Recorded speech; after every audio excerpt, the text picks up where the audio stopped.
Assalamu alaikum wa rahmatullah. A'udhu billahi minash shaitanir rajim. Bismillahir rahmanir rahim. ربنا ظلمنا أنفسنا وإن لم تغفر لنا وترحمنا لنكونن من الخاسرين. ربنا افرغ علينا صبرا وثبت أقدامنا وانصرنا على القوم الكافرين. ربنا افرغ علينا صبرا وتوفنا مسلمين. لا حول ولا قوة إلا بالله العلي العظيم.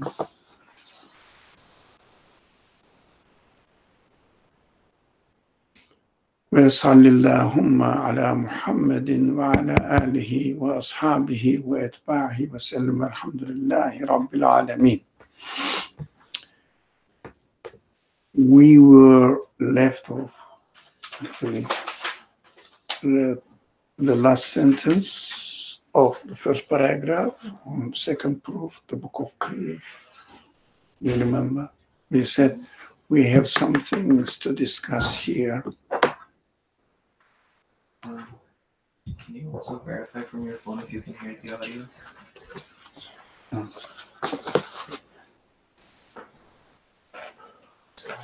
Alaykum salam.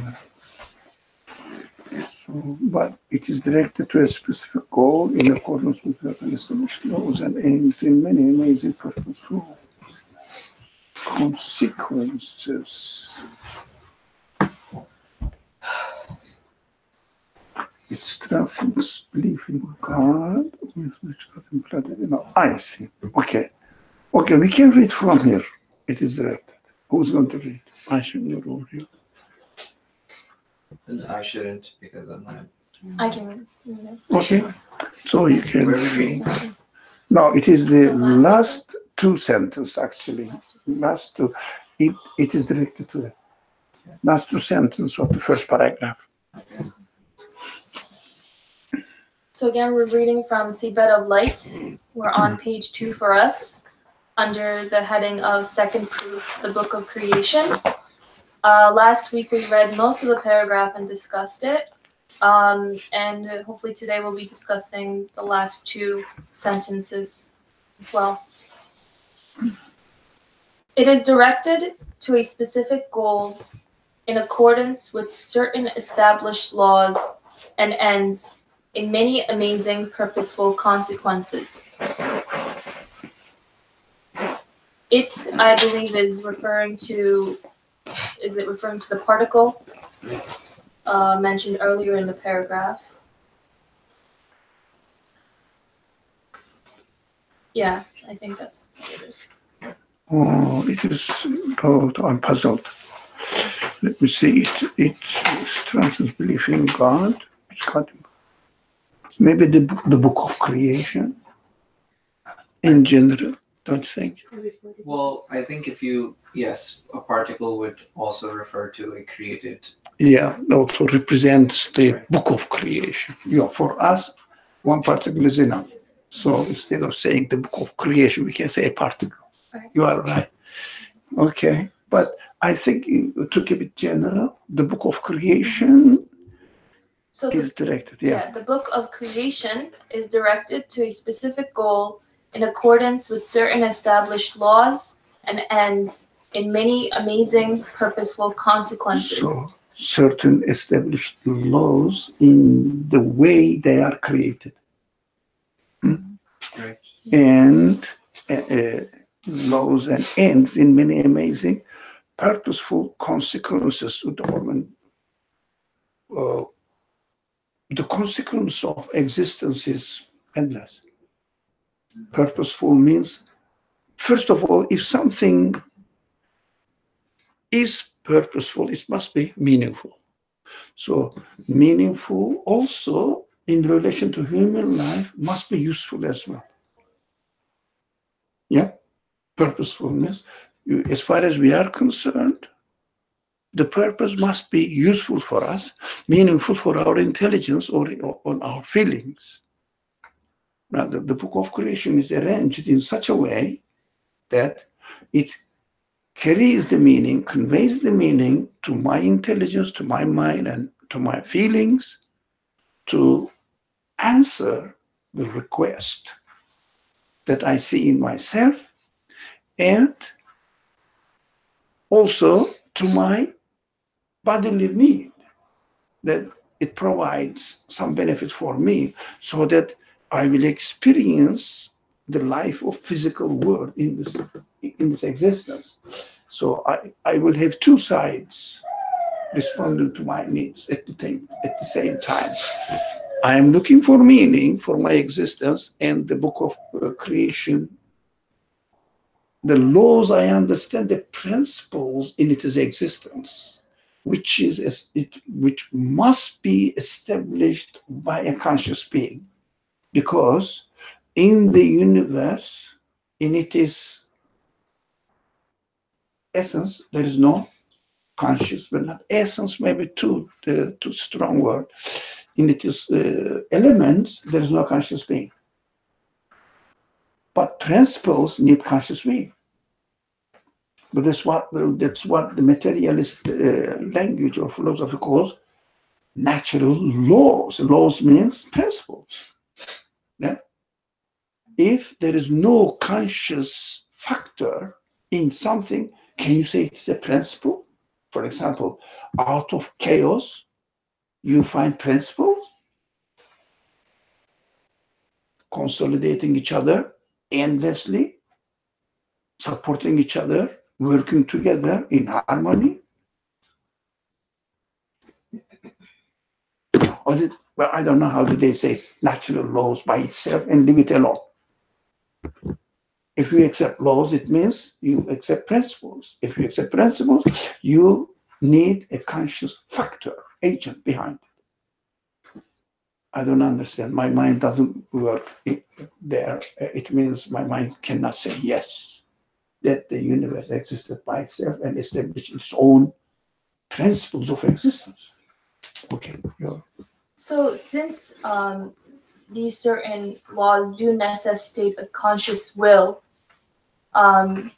would it make sense to call them, from my perspective as an observer, regularities that are willed into existence in a certain, as much as I can see, order?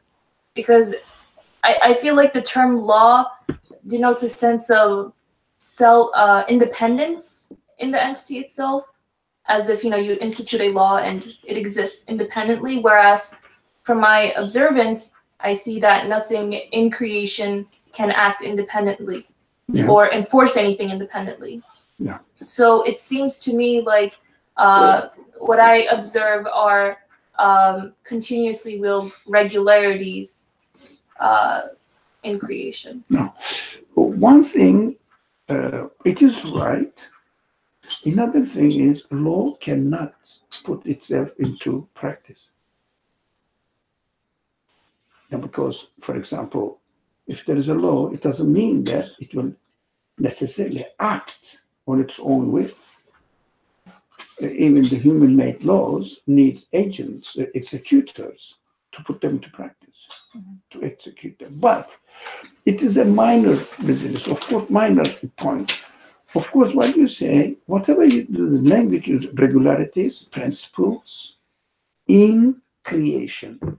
Creation also has a specific meaning. It means, creation means coming into existence by an agent, or being brought into existence by an agent. It means creation. That's why materialists don't use the word creation, because they don't accept that they are given existence. They think, or they claim, the thing exists by themselves. The things exist by themselves. So there is no act of creation for them. I don't know how do they claim it. The thing exists by itself. How can they really make it logically acceptable? I don't know their reasoning. I've never understood their reasoning as a human being. Never. No, didn't make any sense to me. So, awful people. Don't put them away. Yeah. Now you see, this guy also looking for this for more than yourself. Yeah, and also next one, and this one. Okay. So the wordings are not important, but we have to understand the concept that any principle, regularity, law, order needs conscious agent. But unconscious things cannot be the source of existence of an intelligent activity. This for human beings. Wouldn't the very kind of essence or definition of a law necessitate that it must be established as kind of as a result of Legislation. conscious understanding, or I don't know if vetting is the right word, but like one must fully understand how things operate in order to establish a law for those things to operate within, right? So I actually think that, you know, when the author uses the word the certain established laws, like both the certain and the established part, to me at least points towards, it might be a jump in the middle, but an entity that must know how everything operates in order for it being the entity to establish how particles and how the creation is going to operate within that. So this agent must know not how the things operates, but how the things should operate. So he established the rule. For example, the legislators in every country issue laws. And what does it mean? They prefer the social life, personal life, whatever, or the societal life should act on these principles. So it needs a conscious direction. Now, what is surprising?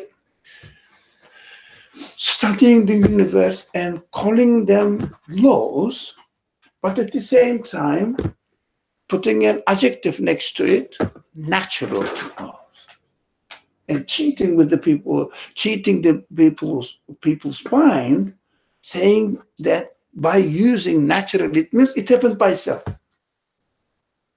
But people think natural laws, it is, as the common language says, the nature, in the nature.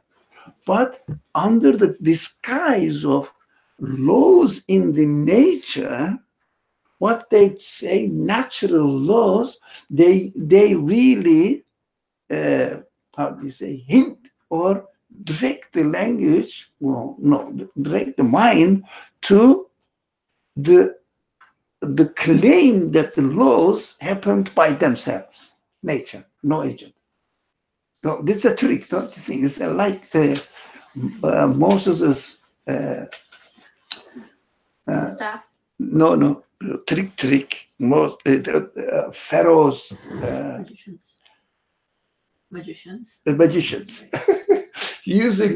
showing this way, but meaning something else. It's a magician. I mean, it is a trick, but a very simple trick. But people who are not really discerned or concentrating on what they really mean by using a certain word, etc., then they swallow it. That's why people. It was very important to use the word nature, but we have to be very careful. We can mean by using the word nature as the things that they are created, therefore they exist. No. Also, even if someone may not accept this, they say the things they exist and that they see, we can call them nature, tabi'a, itself, in Arabic, tabi'a, nature. But it is a very, very problematic usage of the word when you say natural. It's a trick. It means the things themselves is the source of it. Naturally, it belongs to them, pertaining to the matter itself. You get it? It's a trick. It's a magical and playing with the minds of the people, innocent people. Do you think there's a difference between nature and natural? Like the word nature versus natural? No, Like, now, if you use nature as referred to the existent thing themselves, it may be innocent. okay. That's, No? Mhm.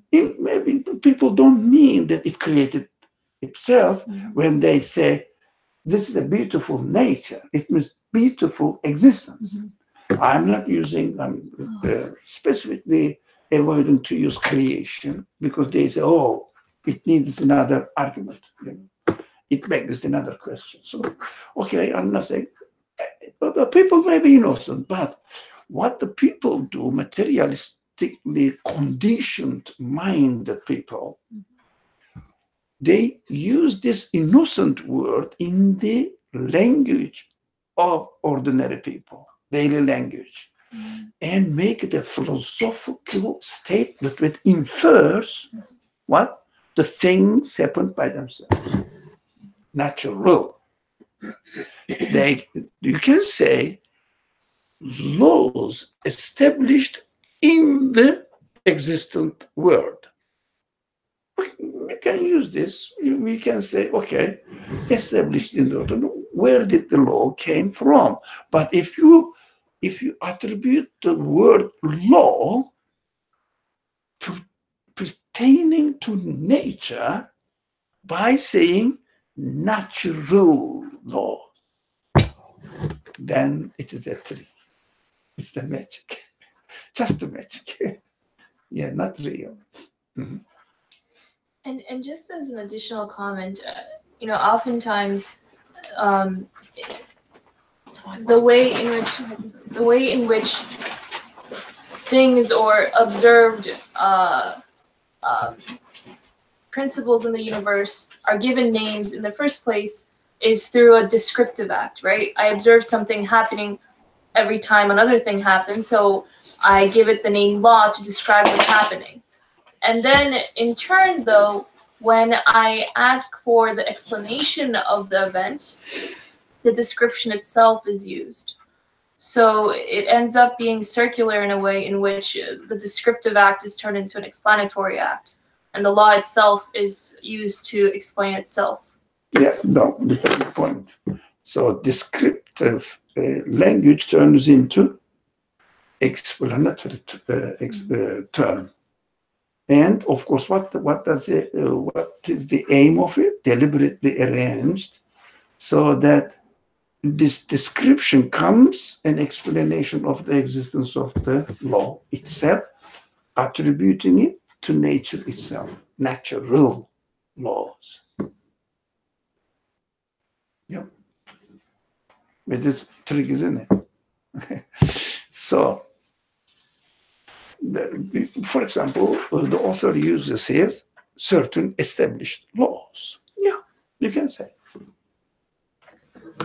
And one of many amazing purposeful consequences, we said there are two venues of following or understanding this purposeful consequences for meaningful existence from one channel, another channel, physical benefits in it. We can everywhere. I mean, we cannot really count, and it will be a reduction to give one example. Anything, even the shape of a leaf or shape of a wing or the structure of a wing of a fly or whatever you call it. Everything purposeful. In the things are going on, the events are going on in the cells, each of which is purposeful. demonstrating meaning or conveying meaning and following a certain purpose, but they themselves don't know the purpose. So we know that it is put in this way to act within this context, within its own context. It's easy to conclude such with nature, but when it comes to interactive beings like human beings, yeah, it gets a little fuzzy. It's a A little little fuzzy in terms of it's not that clear. I think because human beings have free will, right? Yeah. Like just you were mentioning about nature, right? Yeah, I mean, like just looking at the tree or the little insect or something. Like human mind just wonder, oh wow, amazing, right? What can be the source of existence of whatever that thing? It's easy to ponder over that as opposed, and then you say, oh, that's how it is, or even you see how, like predator prey, if you see these kind of system going on, right? It's perfect harmony, right? Carnivorous animals go after, their prey goes after grass. You see a typical ecosystem. However, when it comes to human beings in societies, organizations, or so on, it's a little... That's human free choice. We shouldn't forget that particles have no free choice, but human beings have. So we have to operate the free will. Mm-hmm. We may follow the established laws, or we may not follow the established laws. We may contradict ourselves. We are absolutely free in our choices, within our choices. We are free. So that is a human problem. We have to watch out. We have to learn. That is then, if you like, field of exercise for us.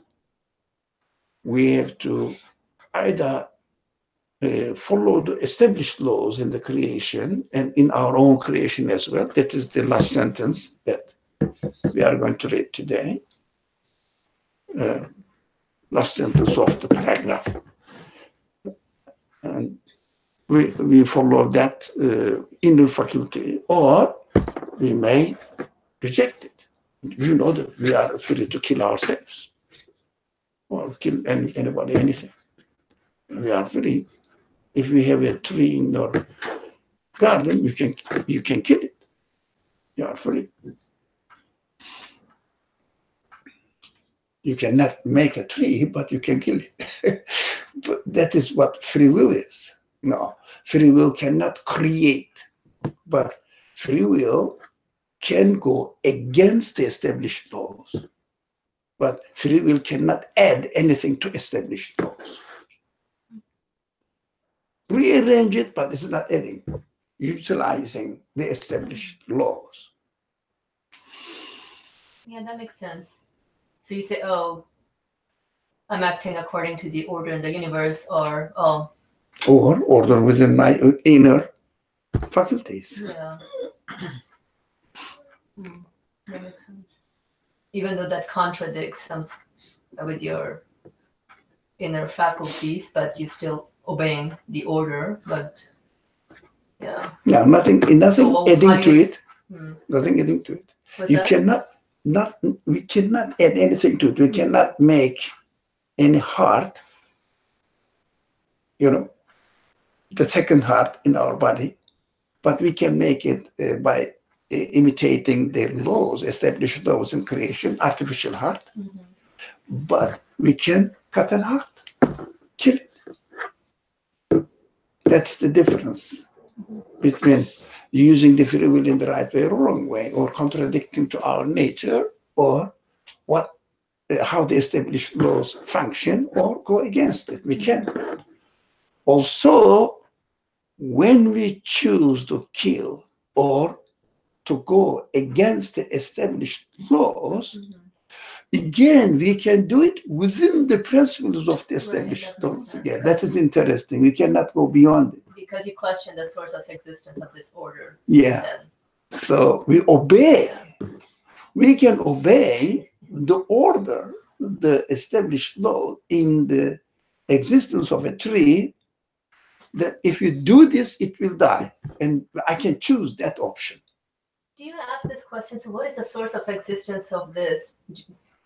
Does that occur to you, like human mind? What is the source of existence of? Source of existence is different from source of choice. Okay, But source of existence is the source of existence of the established order, established laws. okay, So there is a difference. sure. Source of existence of the important. Source of existence Established of order the versus established order Yes.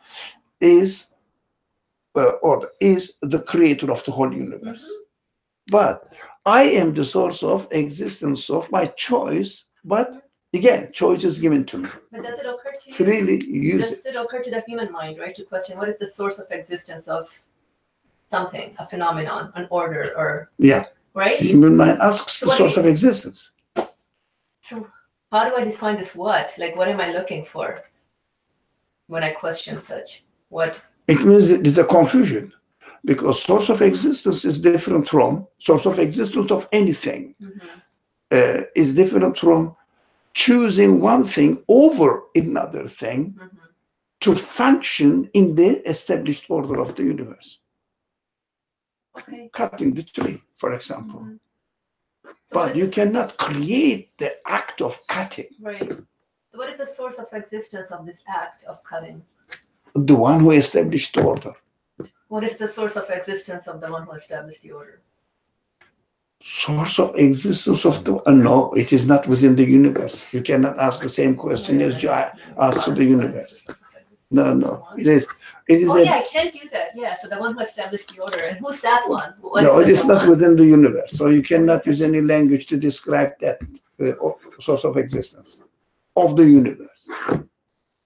Because it is not a part of the universe. It cannot be the part of the universe, because we know that the universe, none of the parts of the universe can be the source of existence of anything. All right, here's the thing. What is the source of existence of this act of creating the tree?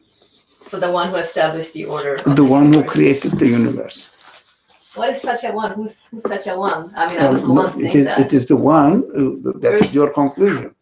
That's You it? cannot. Who is? What is means you are looking in the universe. How can you look for the source of existence of something within what he makes? What it makes. It is Show me logical. No. Please think deeply. No.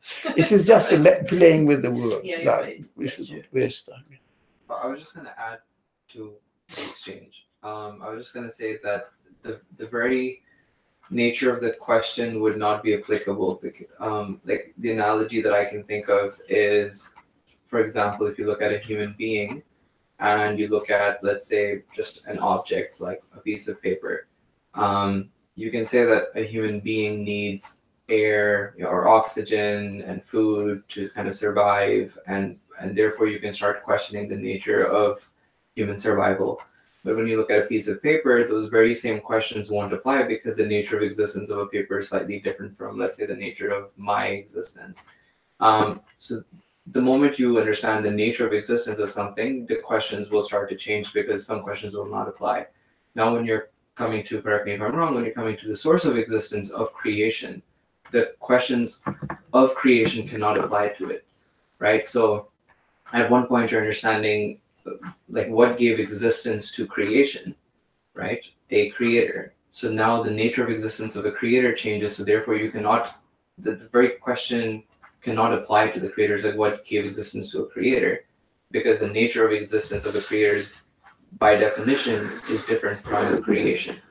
So I think By definition. by definition, yeah. Because we always say that speaking about the necessity of the source of existence is a logical conclusion, human conclusion. That's called belief. That's it. Necessity, That's it. necessary conclusion for human beings. Otherwise, we cannot really think or operate in this world. We conclude. necessarily conclude in our practical life also. Okay. If you have I don't know, a piece of paper on the table, you cannot say that the paper happened to be here naturally. What we have to say, what was the cause of its being there? That's human to ask this question. That's why belief, it means conclusion about the existence of the things by using your human qualities reasoning is a human action. We cannot avoid it. No one can say that I've found something and it happened to be there by itself. No one can say that. That's fine. So just the conclusion is what's required, and Logically, that's why we say belief is is the result of logical activity. and that provides like some Yeah, sort of that's it. satisfaction that I have a Lord. So, for example, when you read a piece of paper like this that we have in front of us, and we say that it must be written by an author, it means it cannot be written by the paper itself or the ink itself. That's human conclusion. Have you seen the man or who made this book?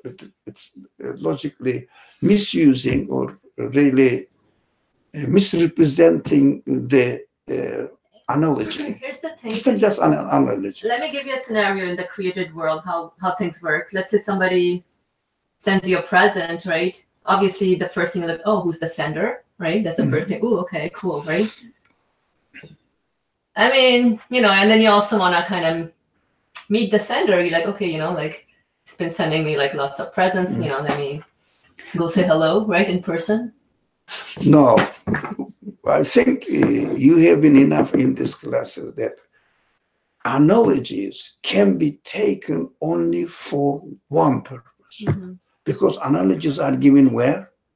In the created world.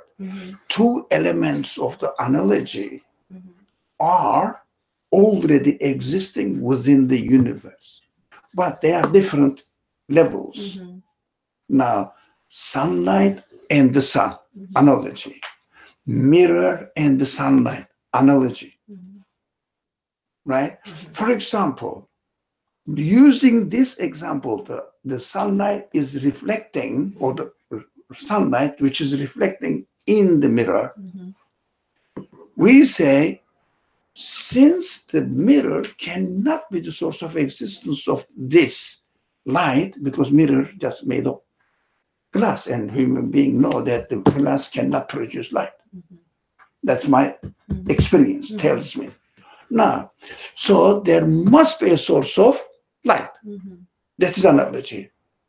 So the sun, with the source of light, is the sun. Sun is within the universe. Mirror is within the universe. Reflection of the sunlight is within the universe.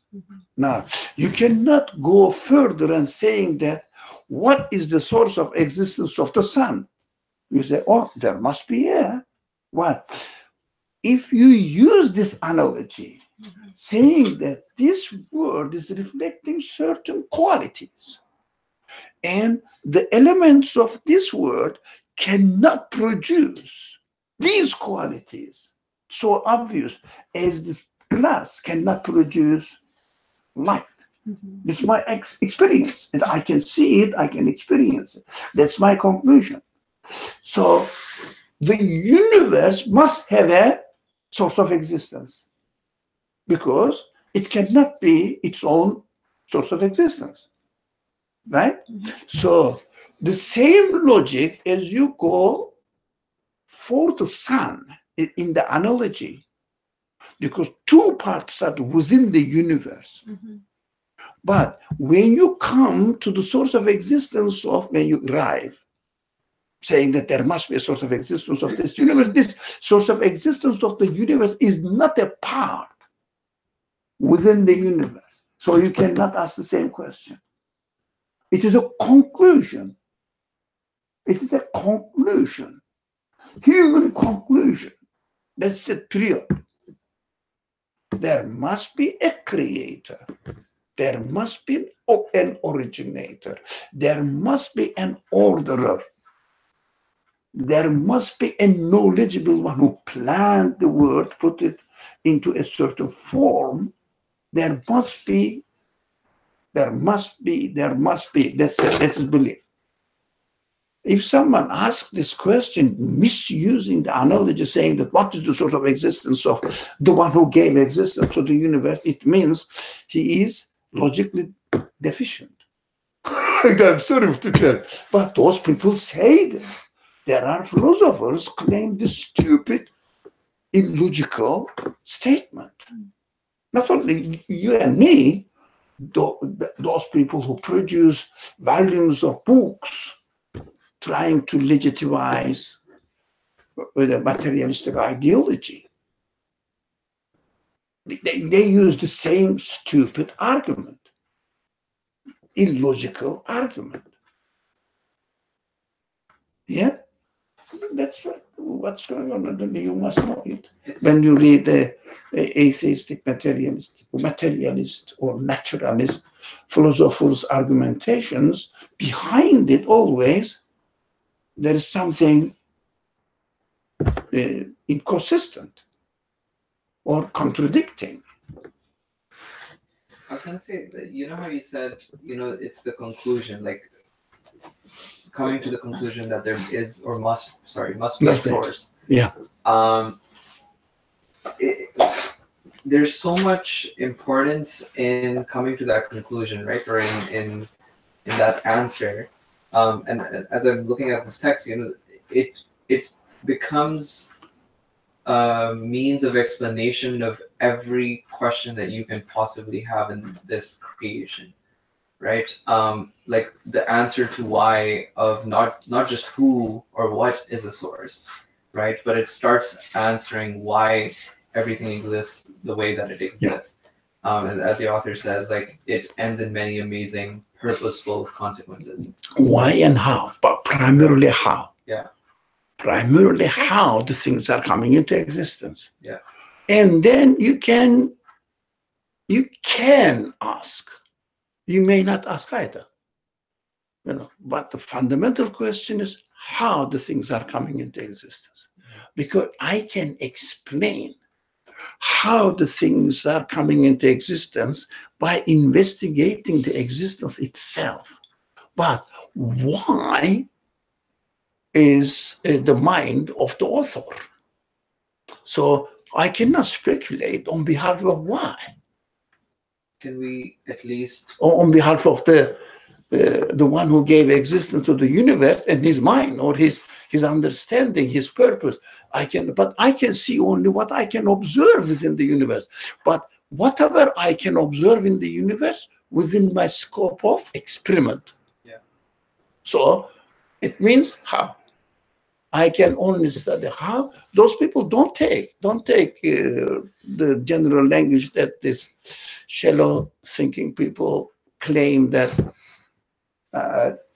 science gives the answer to how and religion gives answer to why is to me contradictory, not logically well sorted out way of reasoning.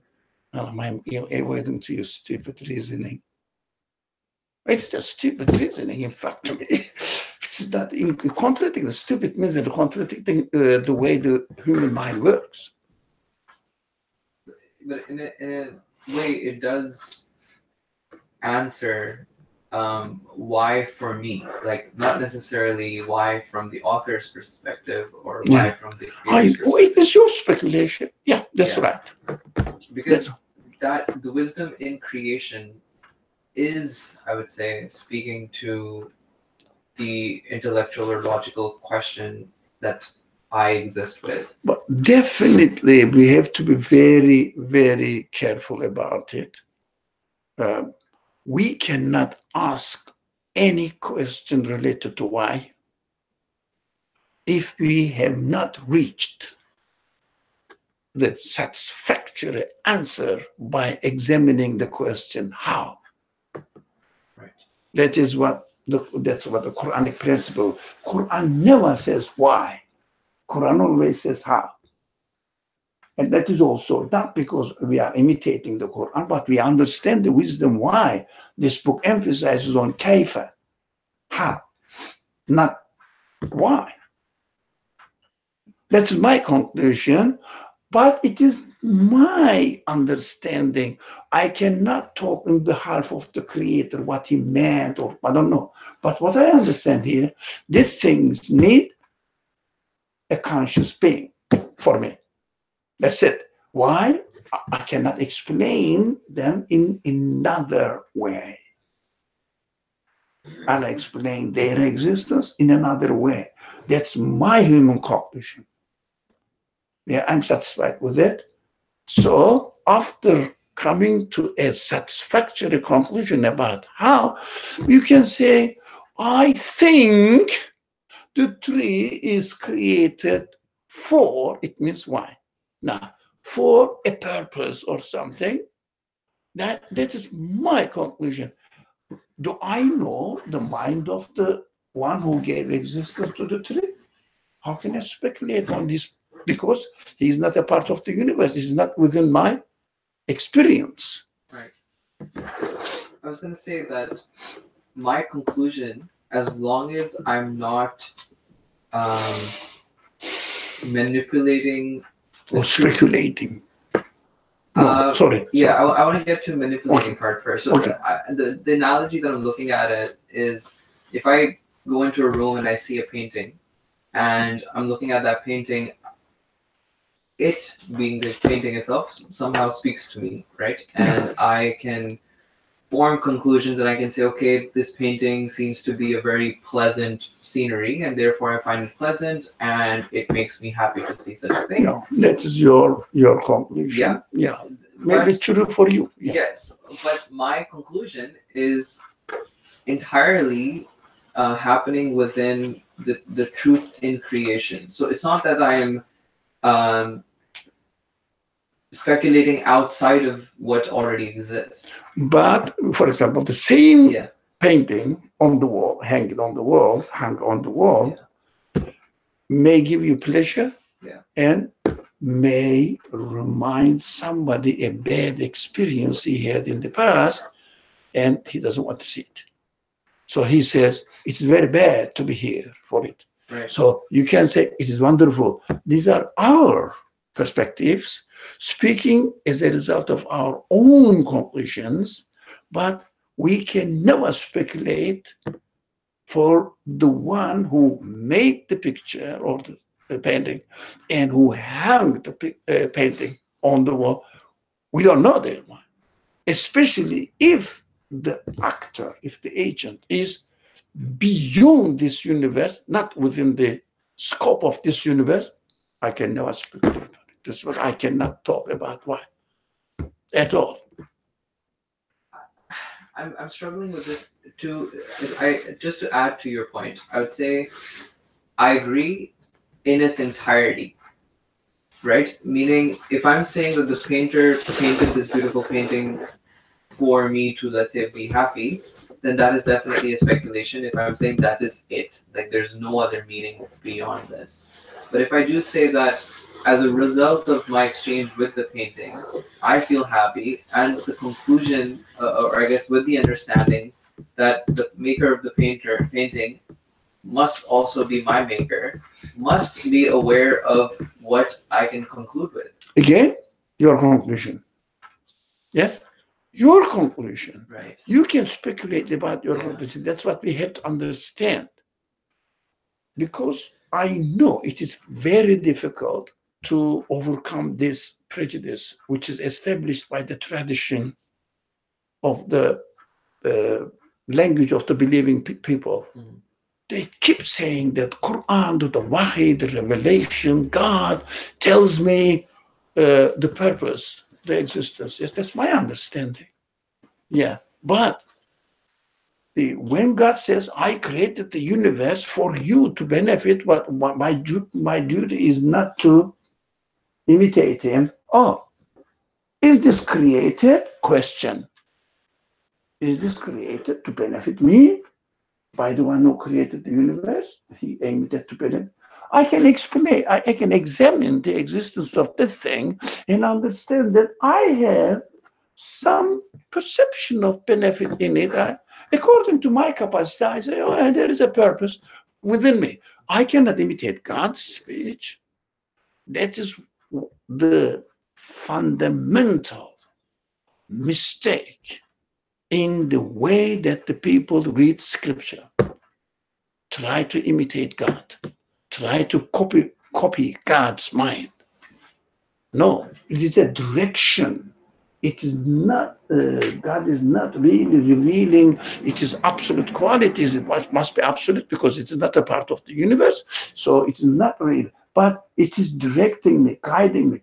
How many times Quran emphasizes that the Quran, the Torah, and also the Bible, the revelation that Jesus, unfortunately most of it is lost,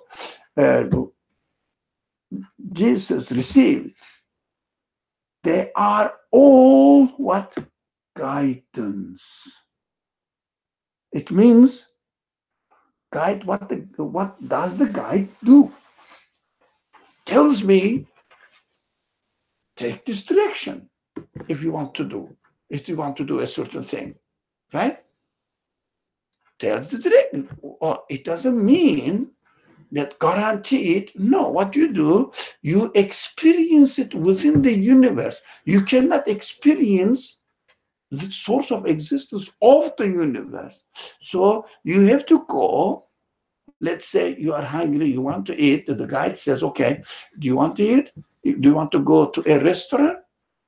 Yeah, to eat, or practically speaking in New York terms, take away food, right? Ready food. So go to this second turn on the left, right? What you have to do now, do you repeat what the man says, or do you put it into practice and see whether it's right or wrong? Yeah, go to the second turn on the left and see the catering place there. You say, guide told me the truth. You confirm it, right? So without experiencing, we cannot confirm anything stated in the scripture. It's a very strong statement. We have to renew our minds because we have been injected this, and we cannot really resist this culture. It's culture, heavily influential culture on our minds. And I can claim that apart from our classes, you never heard this.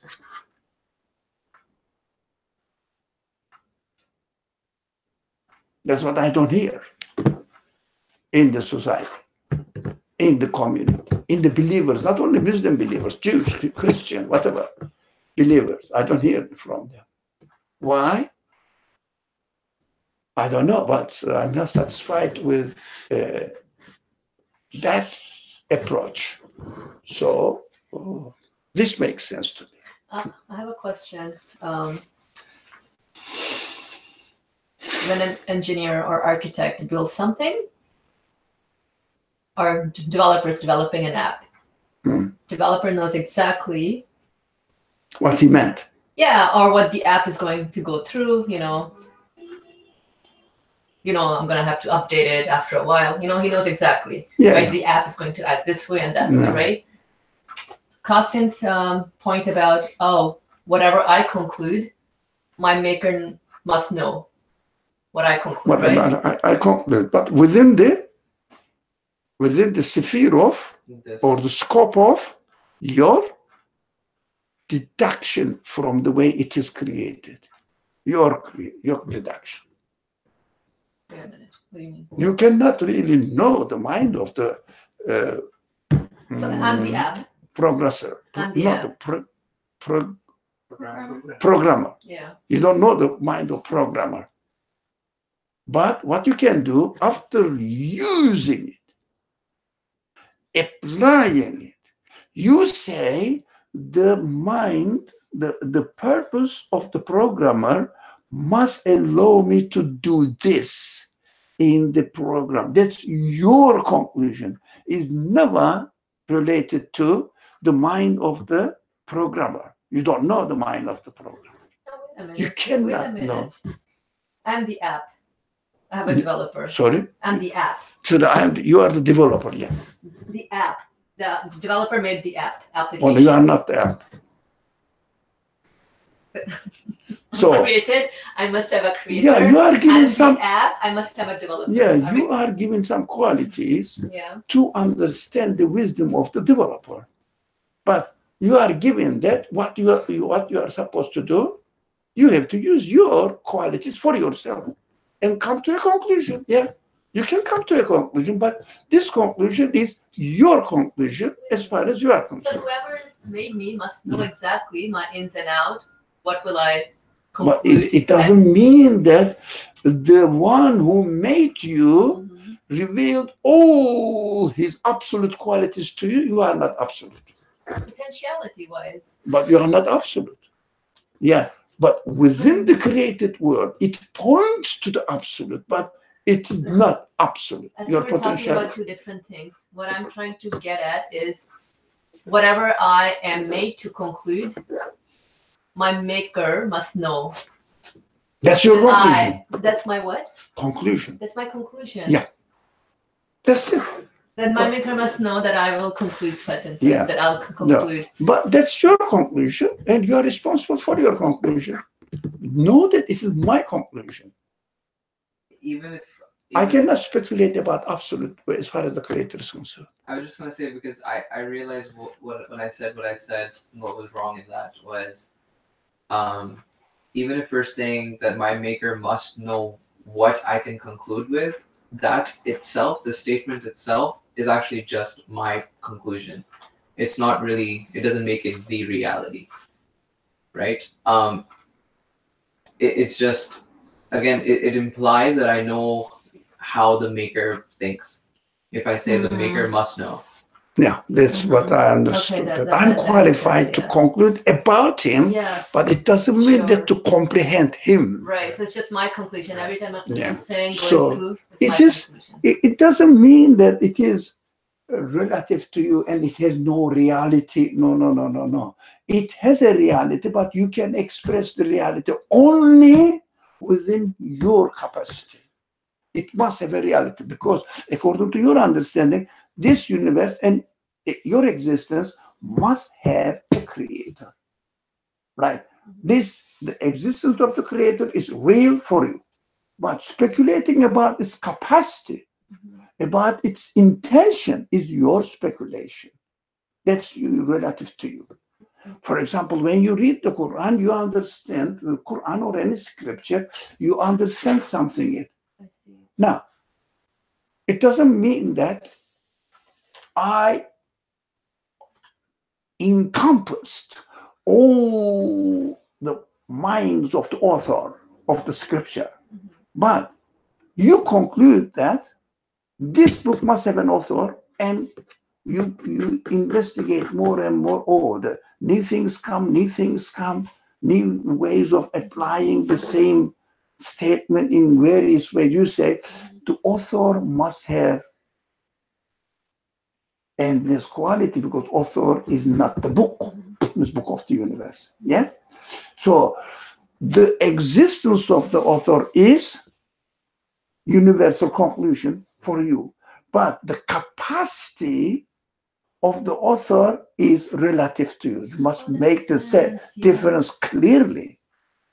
And when the other one, so you said the existence of the author is a universal conclusion, but the capacity of the author is relative to me, and I'm free to make the speculation within myself. Of course, And that's of course. But that's your freedom. I think that's Of it. course. But in the hadith narrations, okay, you deserve another one. Yes. So, I'll take the corner one. got very, very special one. Okay. Very choosy. So please help yourself. So one hadith says, for example, the Nursi, the author of this book that we are studying, explains it. Now, one hadith says, Mhm. if you read such and such piece of the Quran, you will be rewarded with the reward of Moses and Aaron. Or Moses and Aaron are the greatest prophets. Even the prophet Muhammad, the last prophet, admires his greatness of Moses. Do you understand? Why reading just let's say 5 pages? After, if I'm not mistaken, to read Taha, 20th chapter of the Quran. So, if you read this, well, by reading this, I will be at the level of Moses. Nursi explains, says, no, not at the level of Moses in or per se. You will be at the level of your understanding of the reward of Moses. Do you understand this? So within yourself, it is relative to you. The capacity is relative to you. But it doesn't mean that Moses has no reality, no virtue. Do you understand? But the virtue of Moses is absolute. It means not relative. Absolute.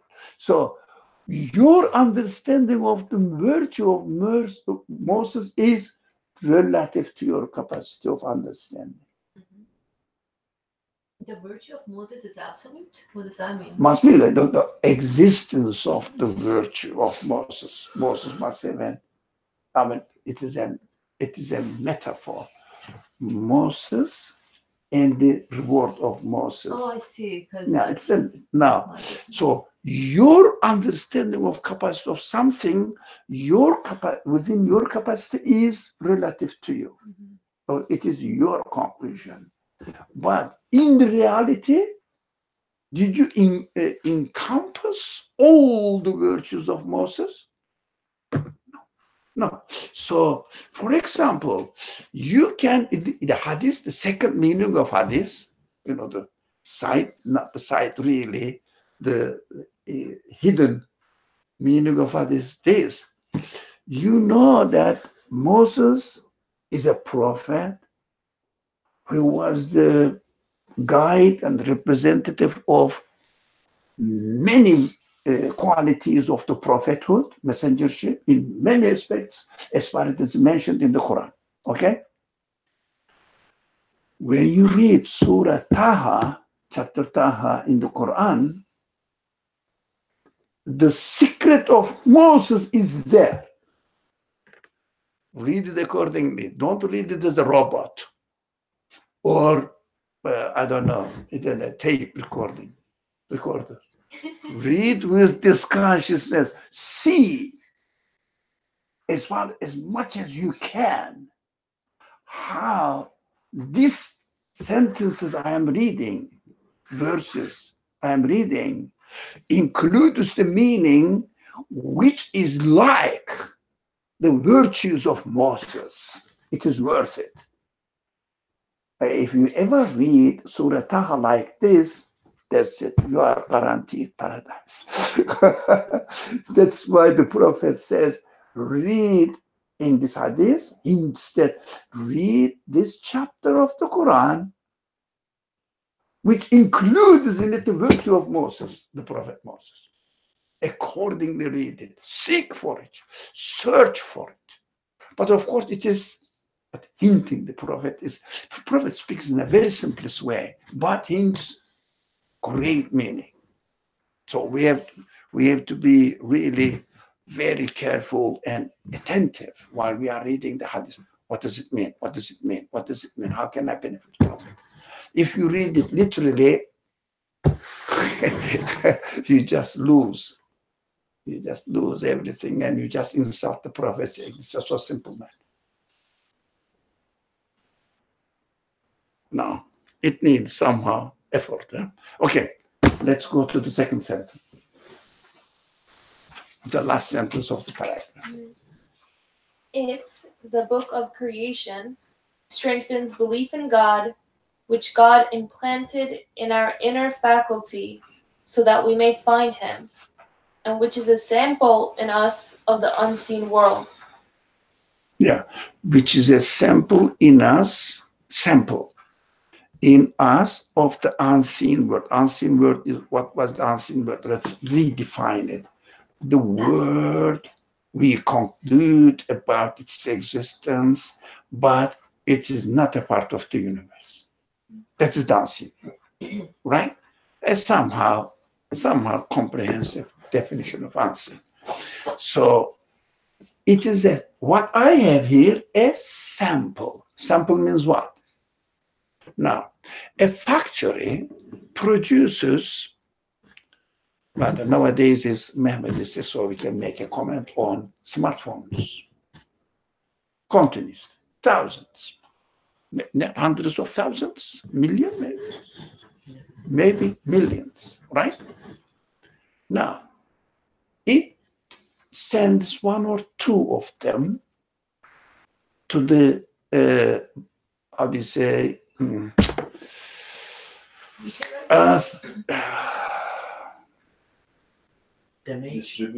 distributor, Retailer, whatever. retail, no, the wholesaler. Wholesale is an example.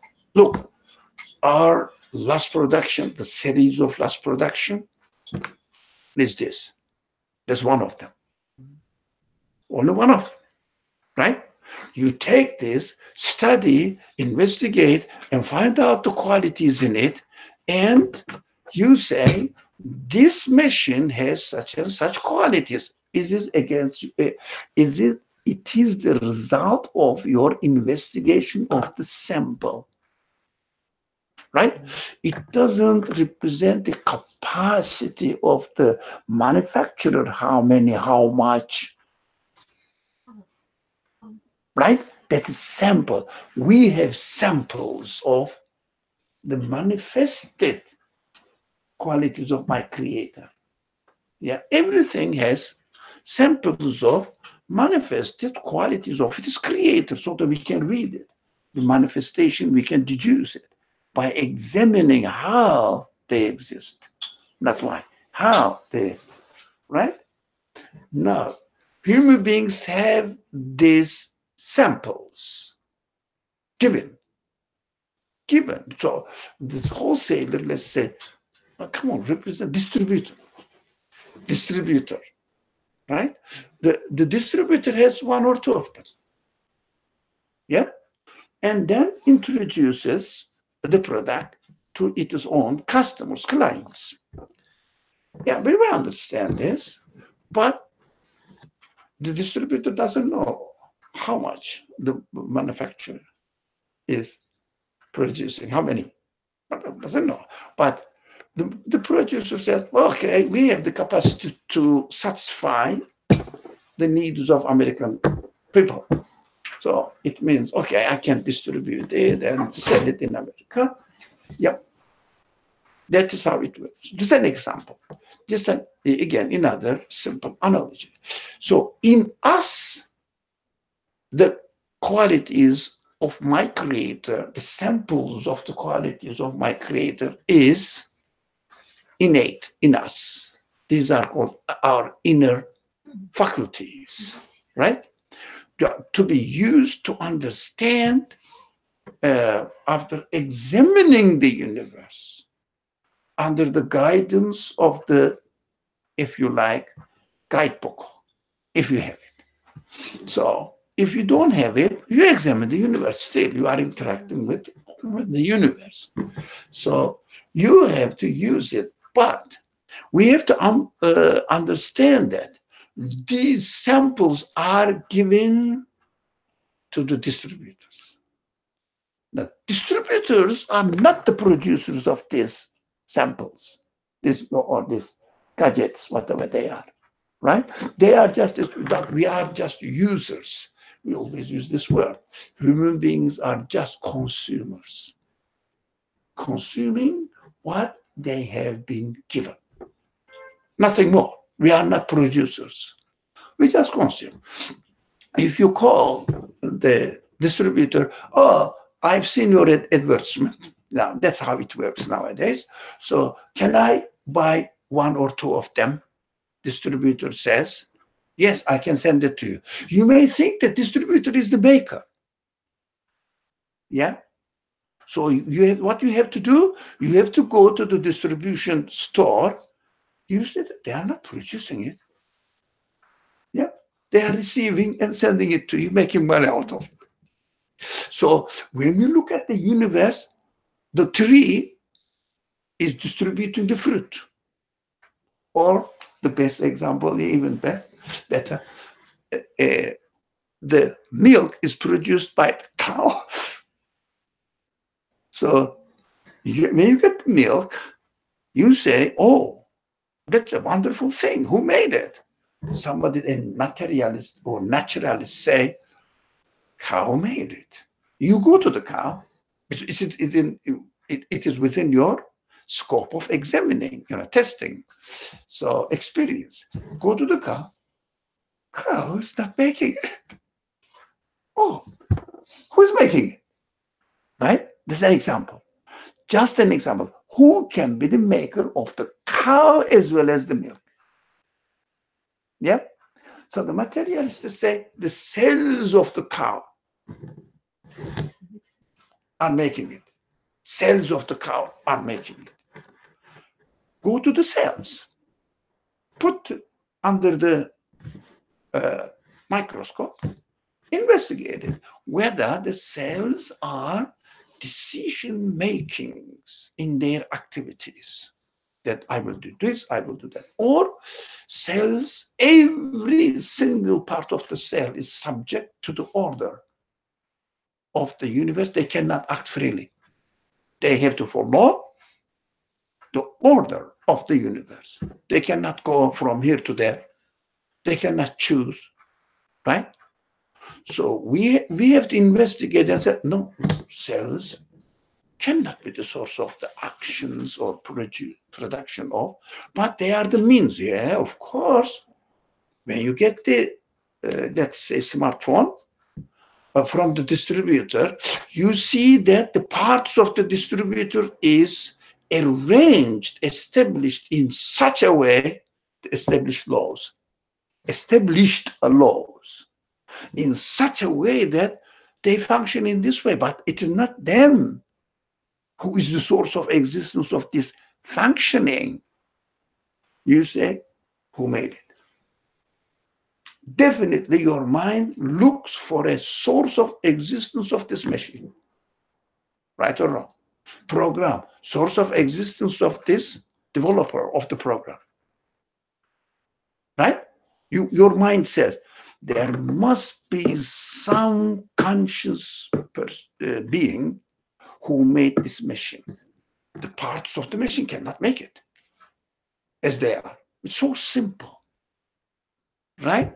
But why I wanted to discuss this last sentence, the reason, sorry. I feel like what you're talking about is true in the sense that we do search, just through our intellect, search for agency and things that necessitate agency. So we are given the tool to investigate. Yes. However, I feel like the text is making a very specific claim, and one that I don't know if is confirmed. I mean, it says that belief in God, that belief itself is implanted in my inner faculty. It means given to you the ability to believe. The ability to believe, to conclude that such a being must exist, is implanted in you. Potentiality. Sure. I mean, ability to believe is different than the belief itself. And you are not the producer of the belief. You are given the capacity, and you are choosing to let this capacity function or not to let this capacity function. You are very sorry. You know where I'm guessing where your mind is going. That's what I keep interrupting. Don't go this false reasoning to this direction. So the problem is here, not the problem. some people say we have inner qualities which are called moral values, human moral values, right? We have to investigate this. This is a very interesting subject and very delicate subject to deal with. Yes, do we have moral values implanted in us? Of course, we don't claim that we produced them. No, implanted in us. So these moral values question the source, try to understand the reason and the purpose. These moral values encourages us or urges us to do all this. But it's given to me. So some people say, I believe in the Creator because I see in my existence, I experience in my existence some moral qualities that cannot be attributed to my matter. And these moral qualities always supersedes what I see in the universe, more than this, more than what I see in the universe. For example, I see in the universe a cow and the milk related. My moral qualities require what? You have to be grateful to the one who gave you the milk because you enjoyed it. You have to thank for it. That's moral value. Okay.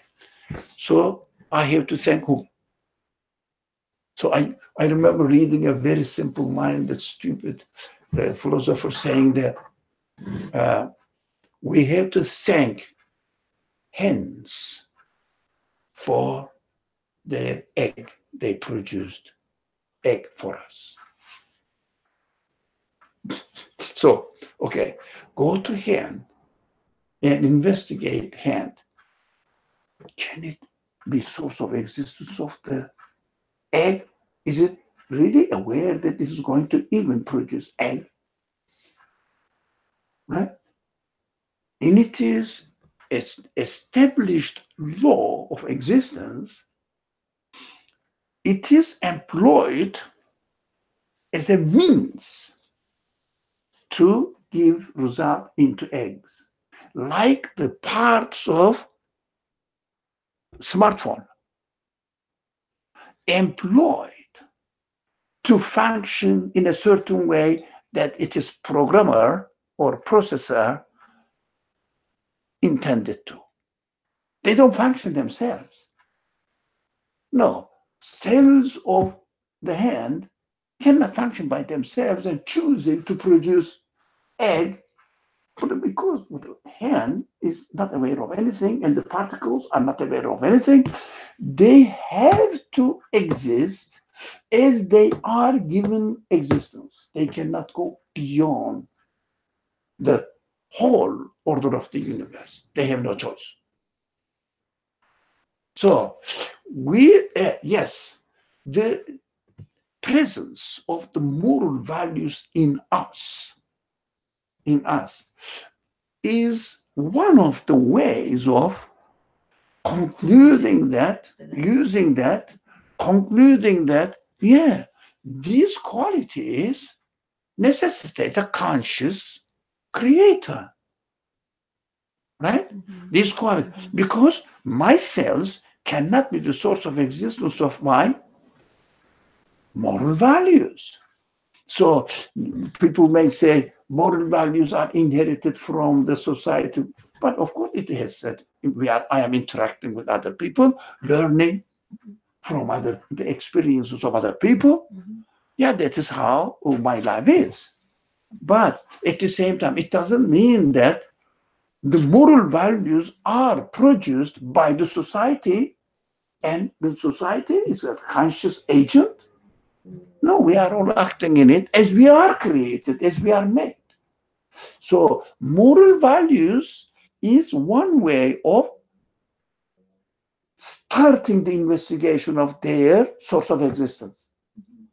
It's a good question, but I have to always go back to the creation to examine by how these moral values cannot be the product of my material elements. Yeah, thank you for sharing that. I think it's like a preliminary stage to concluding the necessarily existent one, because clearly you ponder over your own creation, whatever, flesh and bone wise, right? But then obviously, like all your feelings and everything, like what we call moral values, even questioning those, like their occurrences, right? They're endless. They come and go. I mean, suddenly they come and suddenly they go. So with these, you can conclude the necessarily existent one. That's for sure. What was the point you were saying that people conclude that, hey, my innate moral values supersede what's out there in creation? What do you mean? Like, whatever is out there in creation is also endless. Like the moral values I observe, unless it's like human-made something, like you have laws or something that kind. My point is this: I don't know whether have you read any philosophical theory that says moral values is the indication of God's existence? Have you read any of them? Yeah. No.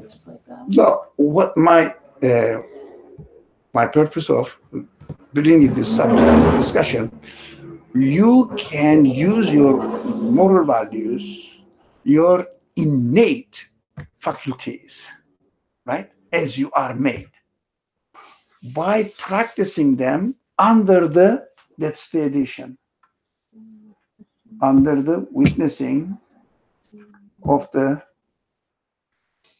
universe, physical things that you are interacting. Mm-hmm. So questioning yourself, questioning the other things. For example, you are grateful for something, right? Mm-hmm. So you say, no, I have a sense of gratefulness, Mm-hmm. right? I have a sense of gratefulness. So this is a sign that I have to be grateful because I have all this sense. And also I am made with this by a conscious being. Matter cannot make it. But in order to verify this, you have to examine the universe or the parts of the universe. You have to this moral qualities in human being must be accompanied with witnessing the universe, anything existent in the universe. So they must work together. Not only, they must work together. So the bottom line is this: when we use the universe, inevitably we use our moral values, because these moral values include your search for the truth, right? We need and investigate, question, what is the purpose of your life? These are our moral values, include moral values. Moral values do not consist of only be a nice neighbor or help the needy. Not all this. They are important, but at the same time, searching for the purpose of my existence is the most fundamental question. So I have to, while I am using my moral values, I have to do it alongside with investigating the witnessing in the creation, in the universe itself. It means I have to question how the things are coming into existence. By using my moral values, come to a conclusion. Moral values cannot be the evidence for the existence of God by themselves alone. That's the conclusion. It's very important. If you study, if you go into this kind So arguments, you have to say that, okay, moral values are essential, important, but I have to accompany by putting these moral values into practice and questioning the universe, how it came into existence. I just, looking at the text, it just seems strange to me that the way the author is presenting this idea to us, it seems a little contrary to the usual methodology that is followed by the author saying that God implanted in our inner faculty and taking God's perspective on that. So I was a little, hesitant about the way the sentence, or else yes, it makes sense that the ability to believe and the ability to investigate and seek for source of existence, all of that is good and jolly, but just the sentence itself, I feel like without that particular discussion, raises a lot of problematic aspects to it. Yeah, if you are not careful how to read the text, then if you read it literally, it means the author is just using his accepted conclusion,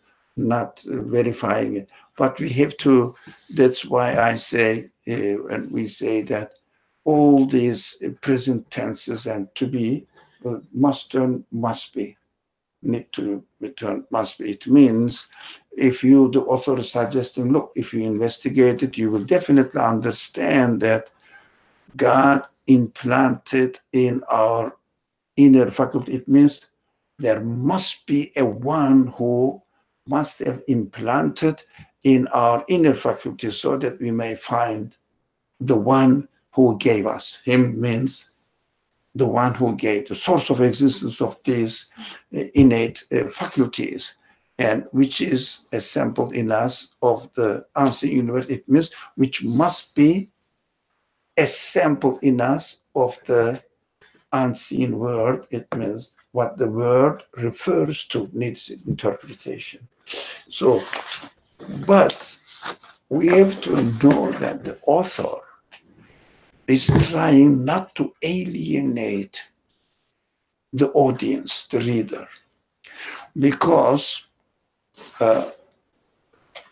most of the majority of the addressee of this text, they already somehow have a sort of belief in God.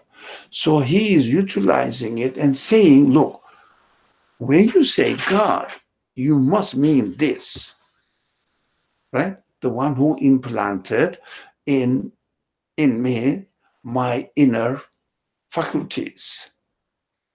Yeah, the one who must. So think about it. Is it true or not? Think about it. And then you can confirm. Alienate means that Okut methodology is there, but at the same time, he doesn't speak as if he's speaking to atheist,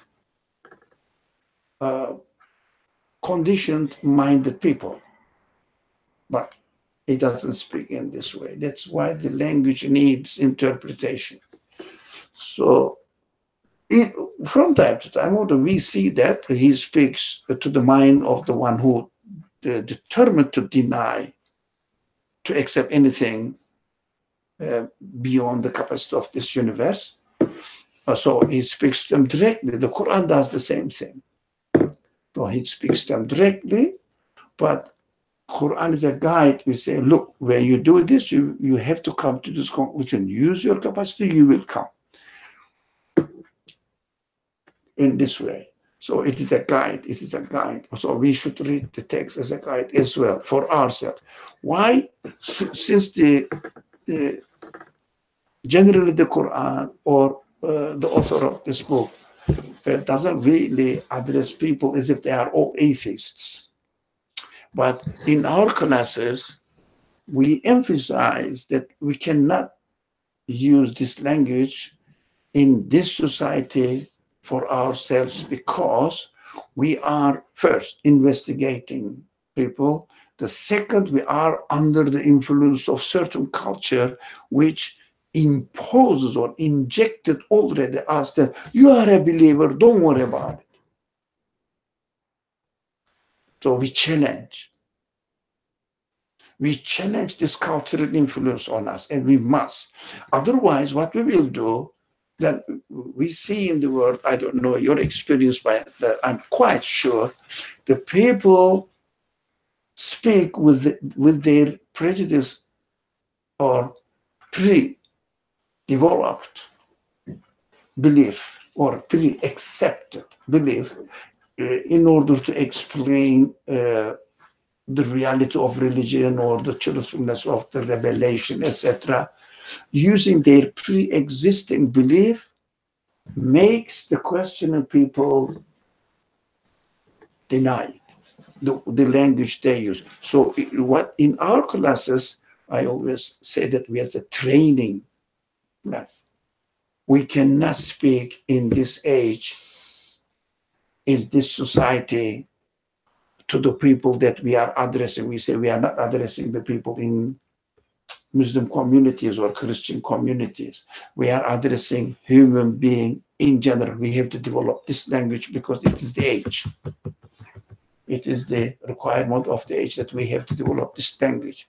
We cannot speak anyone like this anymore, especially new generation, products of this social media. Cookie generation. Sorry, cookie? Cookie generation. Cookie generation. Yeah. Is it generally used? I don't know. You made up. I know one of my teacher a couple of years ago used that. You are the You cookie. guys are from the cookie generation. Yeah. Whatever that means. Yeah. So ready-made. I think just eat what is already given to you in social media. So we need to train ourselves so we cannot imitate the text. Again, as we cannot imitate the Quran with the same purpose, with the same mentality. We cannot imitate. We have to interpret and bring it to our real life conditions. It's interesting that you're saying that, first of all, the Quran speaks to everyone in terms of even you're at a state of mind where you have this biased understanding of something, it's speaking to you then, right? Mm-hmm. Any state of mind, it's speaking to you. So you question, really, am I thinking that way? And this author, you're saying, the way he uses his language sort of captures people like who are already believing people, I mean, right? But then it does not address, you said, the obstinate atheist mind. Really? Like, no, like you'll be like, hey, what are you saying? Like, even though... So you have to investigate. That's so simple. Okay. So when I read the Quran or any other source, I say, okay, this is an offer for me, and the given readily given the conclusion, but it is presented to me in such a way that it is urging me to investigate and come to the same conclusion and confirm me what I said. You can do it. We should never forget that we are the addressees. So we cannot put ourselves in the place of the author. We are the addressees of the presenter or the author. So by making this, the atmosphere somehow warm, to make them feel at home, right? So, but you see that the way his reasoning follows tries to establish step by step, layer by layer, how they should confirm these conclusions. That's what we are going to do, for example. So existence is given to us to exercise and to come to conclusions. Yeah. For example, if you are going to speak to a person and this person is not satisfied with what the common understanding of religion is, okay, how do you support or how do you address this man? I don't know, everybody has a way, but I say first, starting that you are right. Because I believe he is right. By rejecting religion, he is right. According to his own experiment or experience, he is right. You cannot blame. So I say, yeah, I cannot blame you are right. So, but let's study what the religion says and how we can confirm it together. Not what you hear, and this is the conclusion of what the religion says. No, no, no. What you see in the society is not the conclusion of what religion says. Imitation is not the, how do you say, there's a very famous example used, the Sufi tradition says, the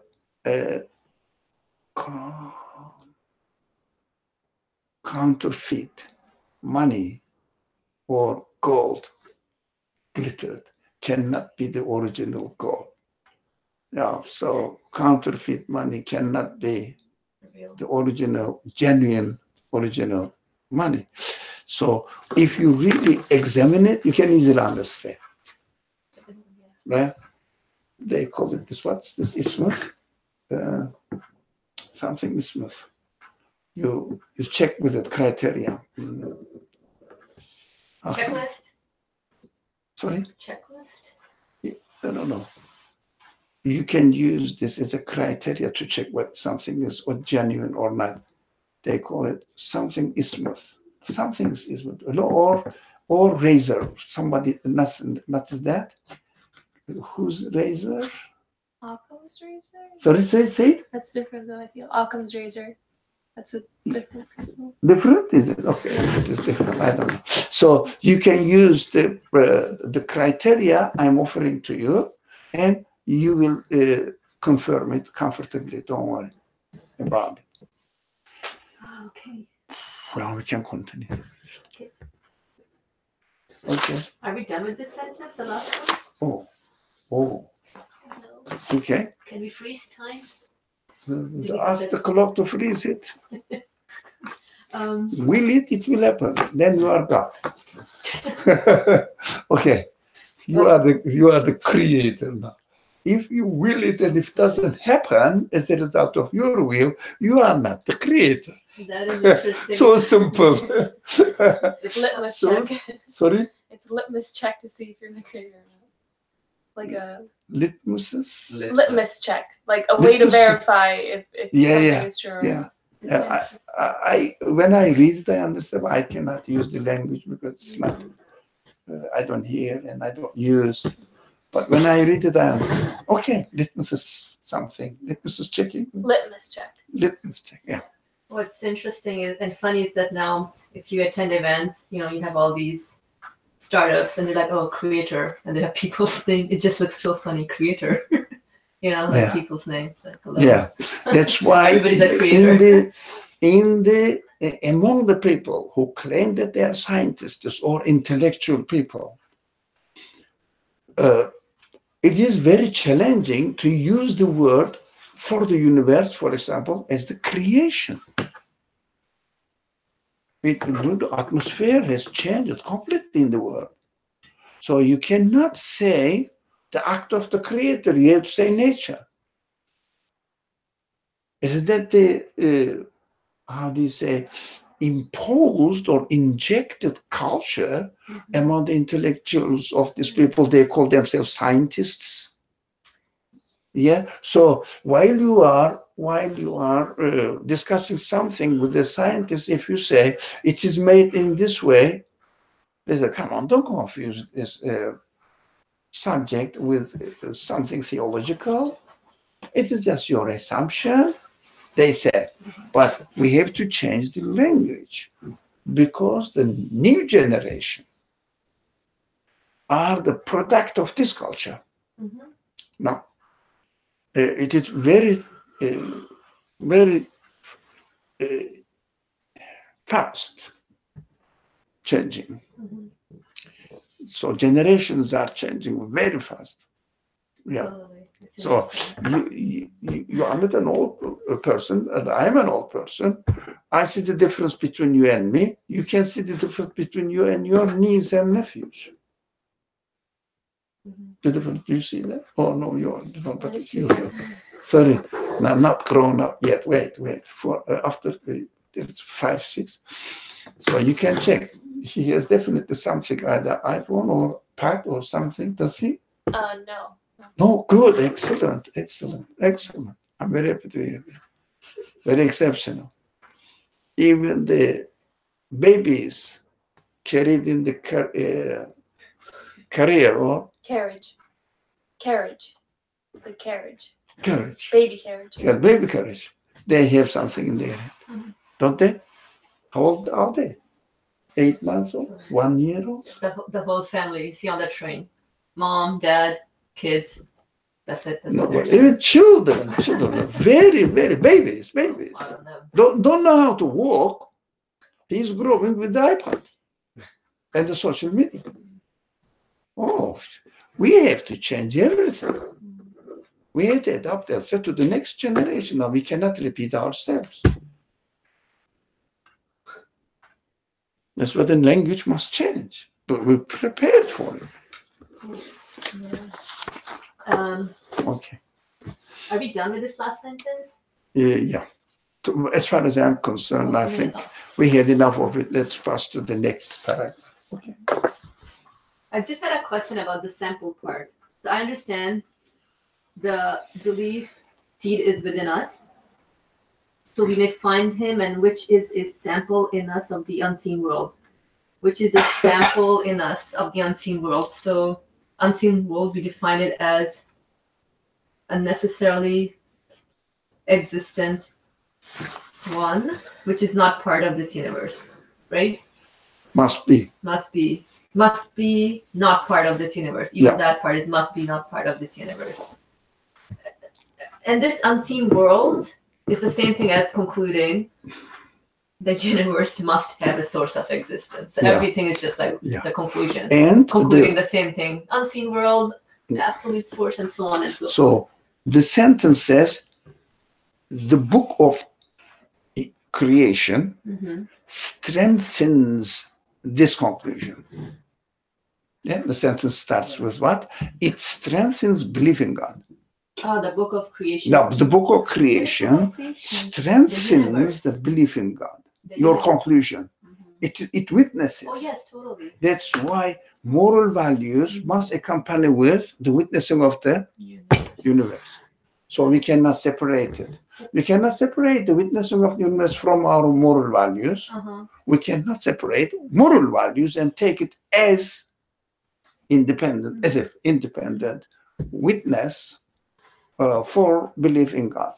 So we have to combine them. That is the important thing, because somebody either materialist using the matter only, somebody believes in the creator using the moral values in human beings only. So we have to combine. What is a sample?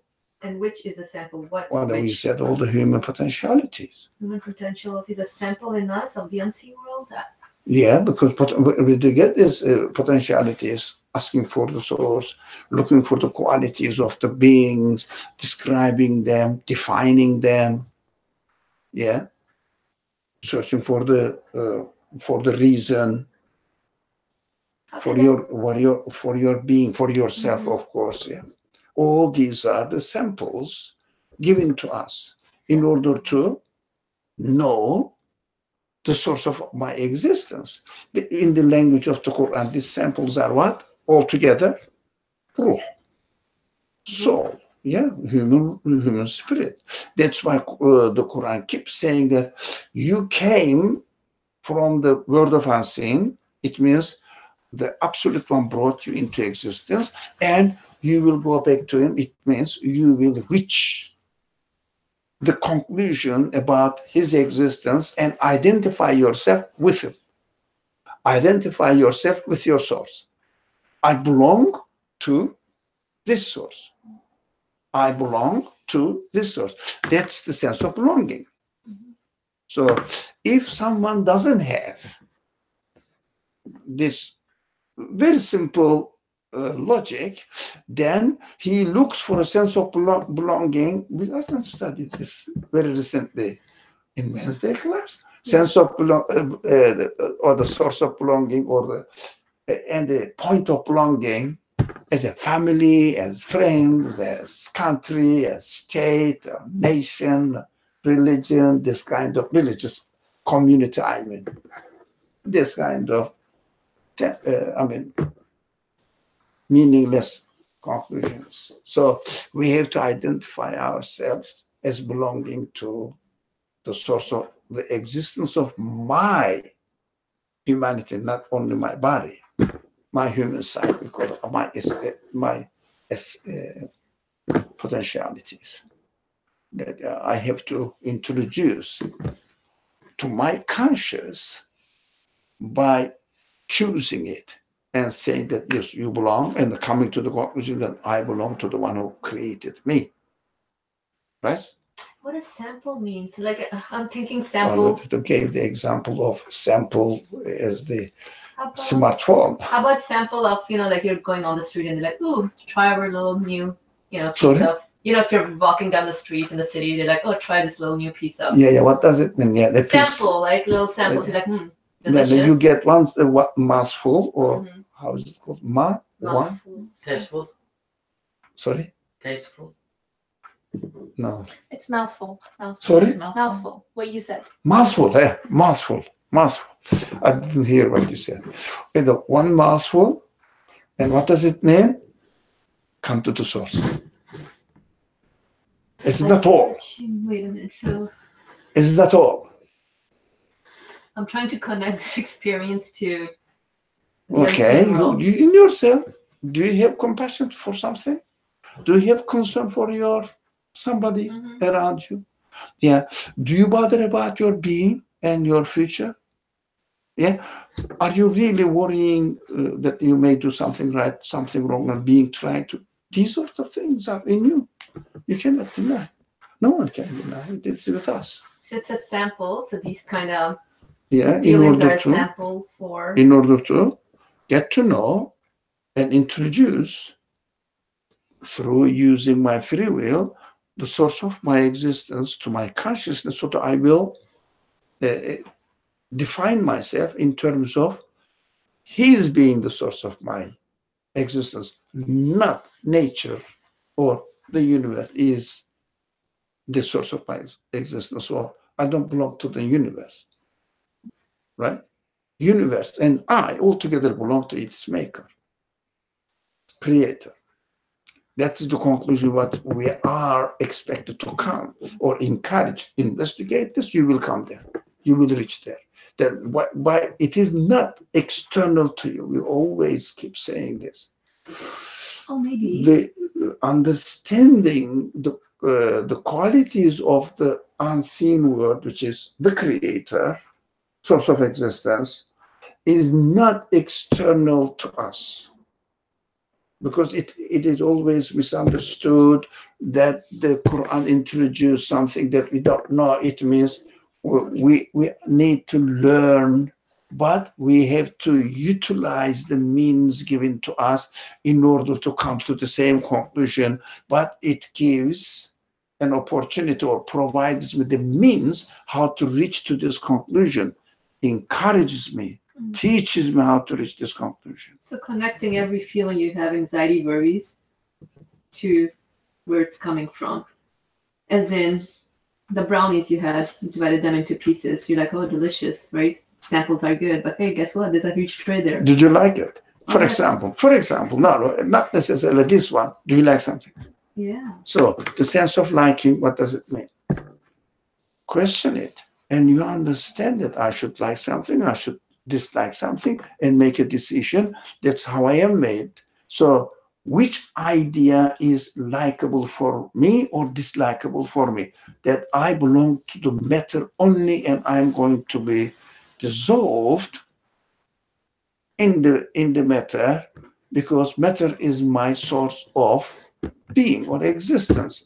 Then, as a human being, do you like this conclusion? Do you enjoy it? Are you happy with it? No. So I don't want to be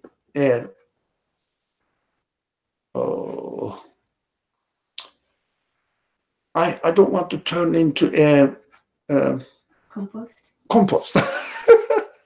No, but my body, I don't care. I don't care. It is my vehicle because I'm not my body. I'm not the product of my body. I have some values, so much values that my body cannot be the source of them. So I am a different being. So I say my body is my car. So I keep maintenance and give food, the fuel, put fuel in it. That's it. It's an external thing to me. It is as external as the tree to my humanity. If you see yourself like this, no bother in the world. You are the happiest man. Nothing bothers you.